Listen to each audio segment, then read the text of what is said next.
This is Margaret from the blog Don't Call It Bollywood, and what I want to talk about is box office, because whenever I talk about box office on my blog, everybody loses interest and stops reading. But I'm hoping that if I talk about it with lots of excited gestures on YouTube, people will actually pay attention, because this stuff is really important. And this week, the big box office story is the Telugu film Arjun Reddy that just came out and is once again following this odd new Telugu box office trend that I've been tracking for the past few months. The thing with Telugu films is we start off thinking, oh, they're big star vehicles, they're big action films, you got machetes, you got gunfights, you got gangsters, etc., etc., etc. That's what Telugu films are supposed to be. And at least in America, Telugu films tend to have this crazy good box office, which means everybody wants to imitate what they're doing. The reason Telugu films do so well in America, at least opening weekend, is because the box office is very inflated. For whatever reason, opening weekend tickets for Telugu films in America tend to be $20, $40, which is like 4 times as much as they usually are. And then as the weeks go on, they'll slowly drop. So opening weekend is always crazy good, partly because people are really interested in it. That's why you can charge those exorbitant rates, but also because the baseline price is so much higher. Why this causes a problem is analysts are looking at the international figures for Hindi films and comparing them with Telugu films and going, wow, people overseas love Telugu films, which is kind of true, but not nearly as true as they think it is.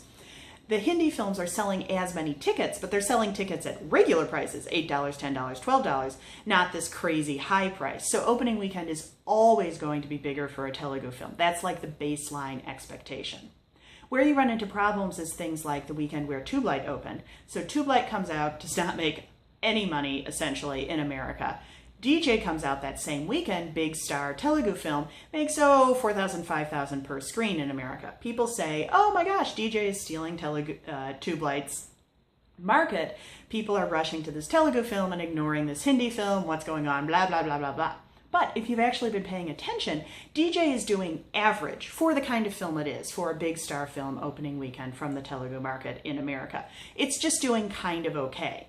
Which doesn't mean Tube Light wasn't doing terrible. It was still doing terrible, but the two things are not actually related. The interesting Telugu market story this year has been in the non-star, non-action films.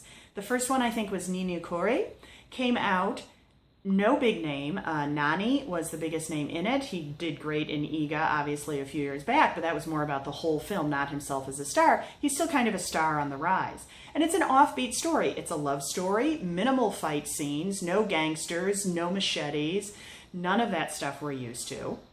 And it did wonderfully, very good box office, and continued running for weeks and weeks and weeks and weeks and weeks. People wanted to come back and see it over and over and over again. In the same way, a few months after that, Fida came out.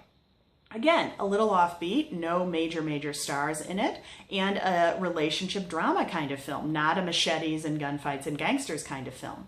The other thing I found really interesting that both these movies shared is that they were set in the NRI world. Not in the fake NRI world where like, oh, we have one fight scene in London and that's it. No, these are human dramas about people living in American suburbs, like people live in American suburbs. And that's what the audience was relating to and loving and coming back to see over and over and over again.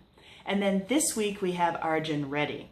Not an NRI film, so far as I know. I still haven't had a chance to see it. But yet another human drama film with no stars. And it is doing amazing business. About $4,000 per screen on 88 screens. 88 screens is good. It's not like record-breaking good, but it's decent for the American market. And $4,000 per screen with a non-star film, which also probably means not as inflated ticket prices, remember. So we're talking about regular $12, $14 tickets, and they're making that much money.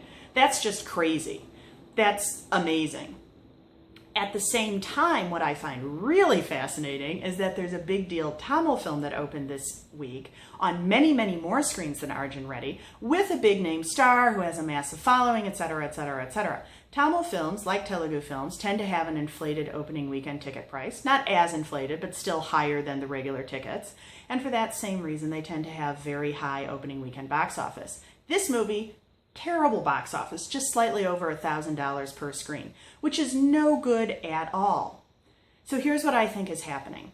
For the past 10 years or so, all the other film languages have been chasing the Telugu market, Hindi, Tamil, etc. They've been getting more action-oriented, more over-the-top, a little sillier, because it seemed like that's what was selling.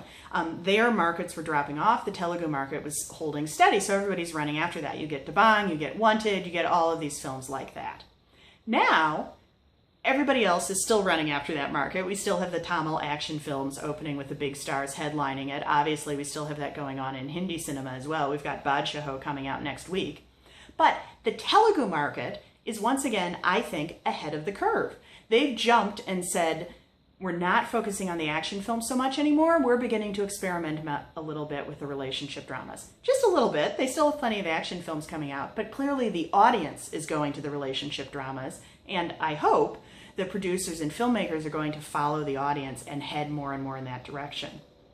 And my big hope is, just as the Telugu audience got into the action films and the over-the-top ahead of everybody else, they're getting out of it slightly ahead of everybody else, but the other markets will soon follow. It certainly looks like that's what's happening in the Tamil market. I'm hopeful that the Tamil market will begin to get more and more into relationship dramas, just like the Telugu, and start to see benefits of that. And I really hope that happens in the Hindi market. Jab Pyramid Sejal is not a good sign, since it's the exact same kind of relationship drama that is exploding in Telugu right now, and it did terrible in Hindi. But who knows, maybe the next drama like that to come out will do well, and they'll start going more that way. This isn't to say I can't enjoy a big action film with a big star. Those are great. I just don't want to see the same thing coming out over and over and over again, and people to start thinking this is the only thing the audience wants, and this is the only thing that makes money. My hope is that there's a natural realigning of the industries. People realize that tastes have changed and there's a new direction they should be going in, and they're able to go that way without completely leaving behind what they were doing before. Anyway, that's what I think is happening. If you have a comment, if you agree, if you disagree, hop on over to my blog, Don't Call It Bollywood. Let me know what you think. Thanks. Bye.